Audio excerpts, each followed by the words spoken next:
Sue Stockdale from Access to Inspiration. In this podcast series, we aim to give you a little inspiration as you hear about the lives and work of people who perhaps are quite different to you. I hope their stories and insights enable you to transcend your day-to-day challenges and reflect on what you could be capable of achieving. This podcast was recorded on the impressive Cunard liner the Queen Elizabeth, and so the sound quality may not be perfect as we were sailing across the Bay of Biscay at the time. I'm talking to a man who has earned the title Adventurer of the Year in 2006, when he successfully became the first person to cycle unaided around the perimeter of Africa, a distance of 36,500 kilometres. It took him over 2 years to complete the journey, which fueled his desire for a number of other amazing adventures. So welcome, Riaan Manser. Cheers, Sue. Thank you. I know you've also set another record in 2009 as the first person to circumnavigate Madagascar by kayak, and then 2 years later a circumnavigation of Iceland by kayak. You've also rowed across the Atlantic from Africa to North America and from San Francisco to Hawaii, amongst other things. For my honeymoon. So we've got lots to talk about. The first question I have for you is that most of your travels seem to have involved water, either travelling through the water yourself or having perimeter close to water. I'm wondering what the appeal is of water in your adventures. You know, when you were busy mentioning now or listing some of the journeys I've done, I just realized when you mentioned Madagascar and Iceland is there was a different type of enthusiasm in me to tackle those tasks because I love the ocean. You know, I was a lifeguard as well, and I believed when I was still 19, 20 years old that I could have a career as a lifeguard, and I quickly learned that it wasn't going to work. And I think it's my love for water and the ocean is a little bit stronger than the cycling. I would love to be able to fit in before I retire, another cycling journey. I think it's a challenge in itself. But every journey that I've gone on, it may seem has a theme related to water or to land, but the theme is actually way bigger. So all my journeys would always have some underlying theme. The Africa one was life-changing, spending time on my continent, on the African continent, and I wanted to tell that African story like nobody else ever has. And then Madagascar was just, I'd heard about this incredible place. Us living so close to Madagascar, we see it, they make cartoons about it, and it was just this mysterious place. And I had heard about a guy a British guy who had tried to also paddle around Madagascar and was unable. And I think it was something in me, this competitive streak said, I know why they aren't able to finish it. That my skill is finishing things. I could start something and finish it. And obviously I was speaking just a lot of hot air then. I'd never paddled around a massive island like that. And then the same was for Iceland. I just felt that people hadn't been able to do that, and especially taking a handicapped partner was going to be this underlying story. It makes the picture a bit more colourful. So you've got this passion for the water, and there's always a bigger sense of what you can gain from the adventures. I just don't picture you cycling around Mongolia or something like that where there's not much water necessarily. No, that's very true. No, of course not. What is it you enjoy most about adventuring? Because most people don't spend a large proportion of their lives doing something adventurous in the way that you have. What is it that gives you? I think, Sue, just my career has been by accident. I tell people there was no pegs that I set out, in 2001 or 2002 saying that this is where I'm going to be and this is what I hope to achieve. Remember, there wasn't Facebook, there wasn't Twitter. I had no intentions of having followers. I remember cycling the last day, and I did 130, 140 kilometers coming into Cape Town of that 2-year bicycle journey. And you know what my predominant thoughts were? I was wondering how I'm going to pay rent next month. I had no idea. And then things fell in place. My personality, the enthusiasm I have towards things, and my willingness to risk, because I realize now that's probably one of my character traits, the willingness to risk, lent itself to doing adventure. And I was able to then do the other avenues, writing books, speaking, sharing my story with the world. But again, if I had to answer you, honestly, I'll tell you I'm here by accident. Well, it's a good place to land, isn't it, when it's accidental? Oh, too true. So in that journey, travelling around Africa and visiting all of those countries, what have you learned about the similarities or differences of A, the countries, and B, the people in those countries? Yeah, the biggest thing, it's glaringly obvious that colonization and the differences between the Francophone, Anglophone countries because of colonization.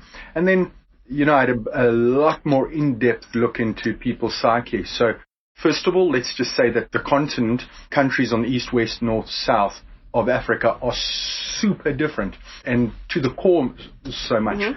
The influence from the historical colonizations definitely are prominent. But one thing I felt, and it probably bothered me a heck of a lot, was I felt so many of these countries didn't have their true own identity. And it shocked me to some degree. I mean, you'd be proud as an English person to say, oh, we're English and we've done this, and it's to your core. Where you would speak to a person in Ghana and you would go out of their capital city. They're super educated people in Ghana. And you'd go 100 kilometers west of the capital and you would land up at the slave trade area with the castles. And you'd be perplexed because this is their identity, slave trade. And it shocked me. I mean, I thought, wow, I thought I knew about this. I learned about this at school. And then you see the dungeons, you see the slavery. And then religion was the other aspect of the African continent that surprised me. I'd come out of a time like everybody else in the world about Al-Qaeda and 9/11 and Daniel Pearl and all these scary things. And I then had to look Al-Qaeda in the eyes many times, literally look them in the eye. And I realized that Islam is not to blame. Islam is an incredible religion. Probably the kindest people I met on the African continent were Islamic and Muslim people.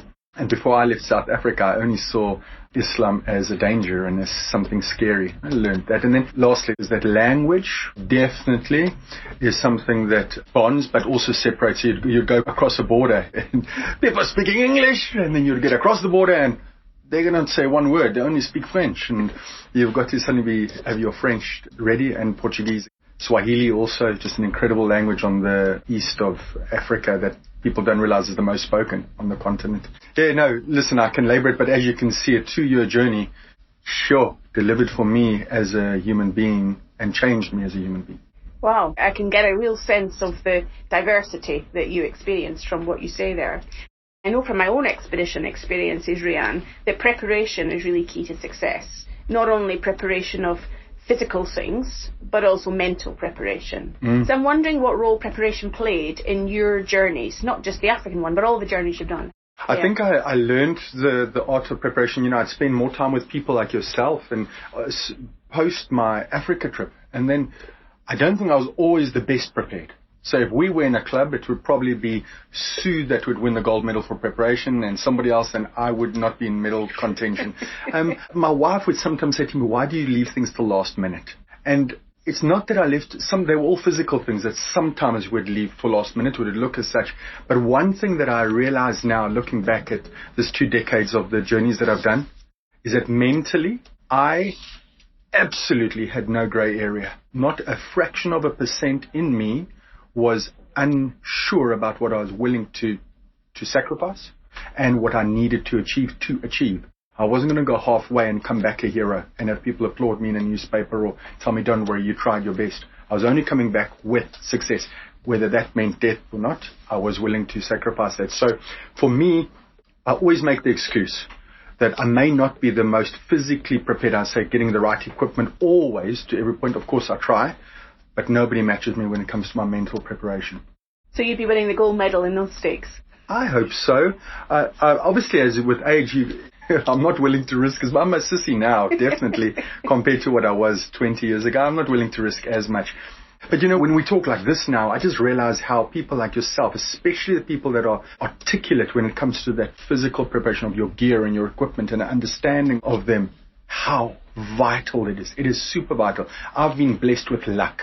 Sometimes when I haven't learned how to use my GPS navigation tools, luck and a little bit of common sense has helped me. So I'm grateful that I have a little bit of a mental fortitude, but you need to teach me how to prepare physically a little bit better.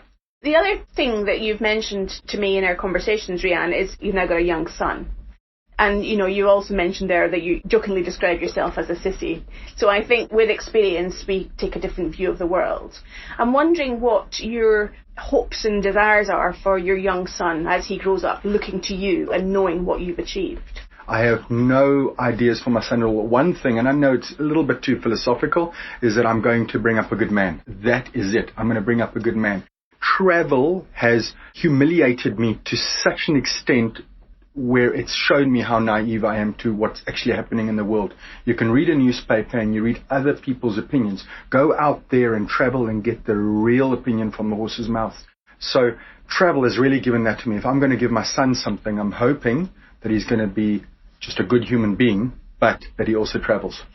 So thinking of that bigger picture and the new insight, perhaps, and new eyes that you look at the world's challenges and issues today, if you could lead on one project that you think would make a difference to the world today, what would that be? The recent one that we did, we ran a competition called the Odyssey. And for me, it was to give someone the opportunity to row across an ocean. And in my country specifically, we were hoping to give that seat to someone who never would have had the chance. And it ended up being a very special guy from a landlocked province in South Africa who then rowed an ocean with me this January, February 2019. And the thing that shocked me about the Odyssey was when we had 15,000 applications, I lived with this bit of guilt. A lot of the communication was digitally, so it would be through the Facebook arenas and through applications. The guilt that I couldn't give the other 14,999 stayed with me. That guilt stayed with me. And then I started getting messages from people saying to me, you let me dream while I was one of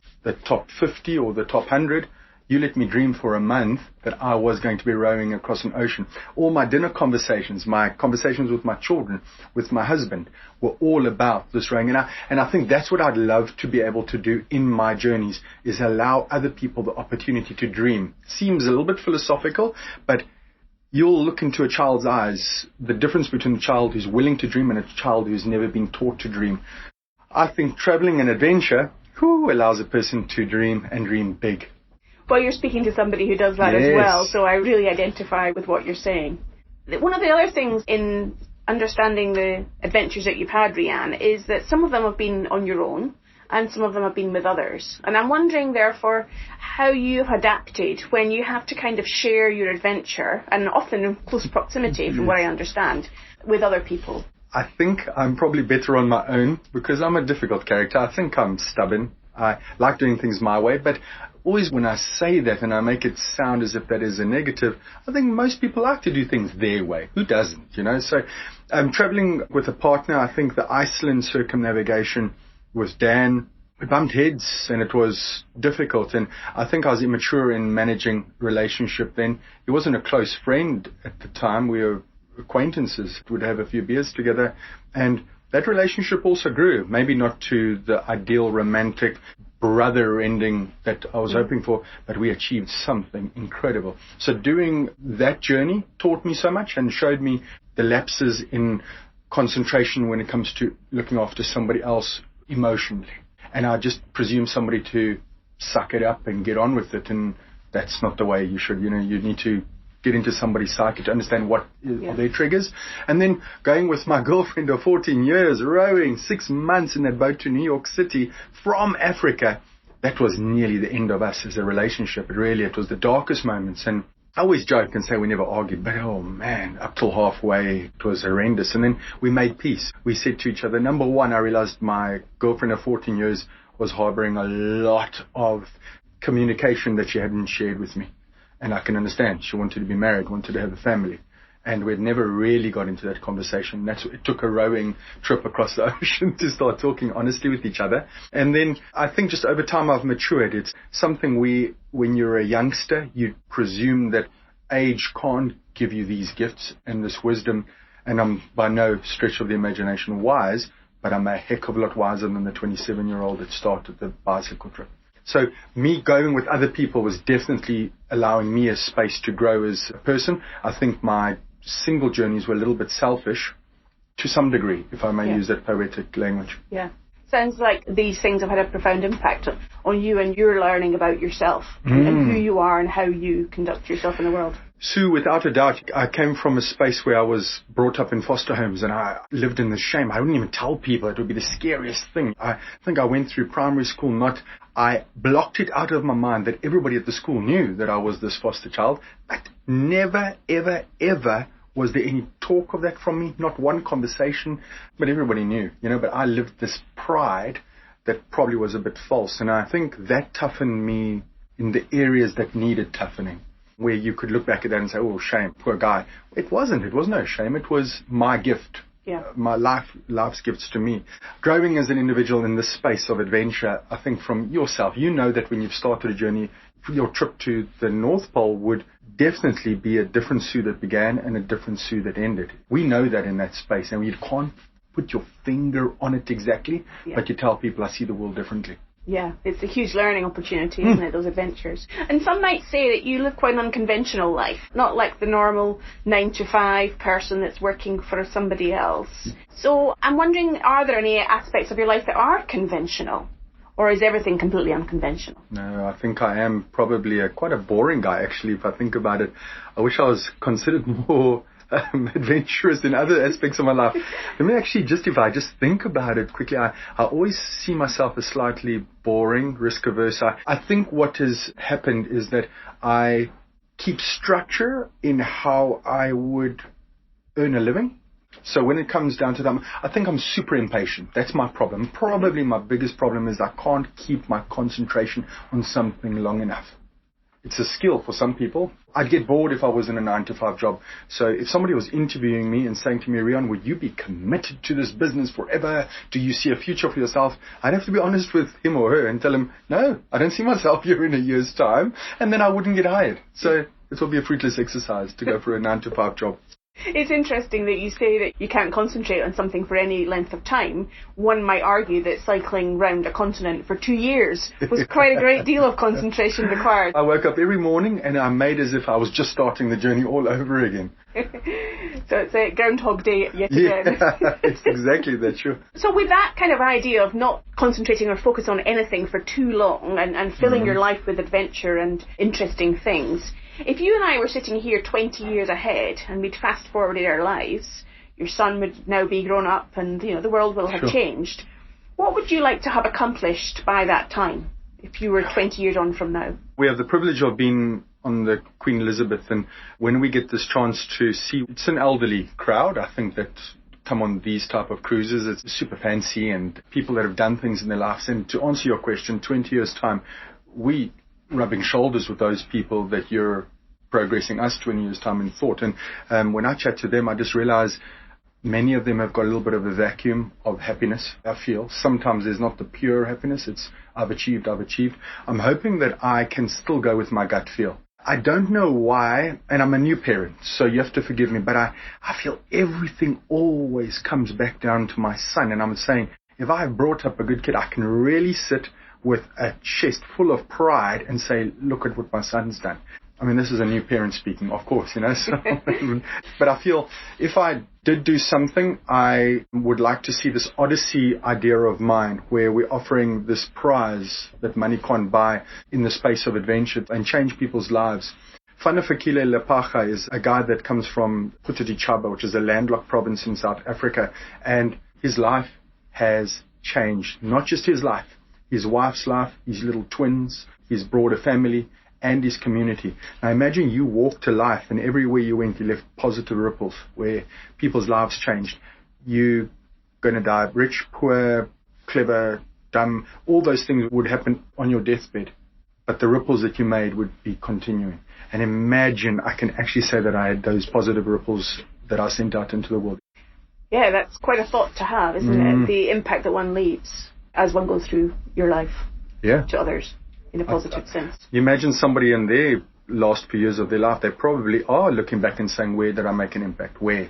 It's good that you ask me this question because you reinvent that enthusiasm for what I need to do now to be able to be 20 years down the line knowing I've left an impact. Fantastic. So my final question to you, Riaan, is that Odyssey idea, the sparking the imagination, the fueling the excitement in others. Perhaps I've heard you talk about making things happen. You say you're a doer, you like to finish things. That's not everybody's strength. So what would your message be to those listeners that perhaps are thinking, well, I'd love to do something, but I can't possibly do it?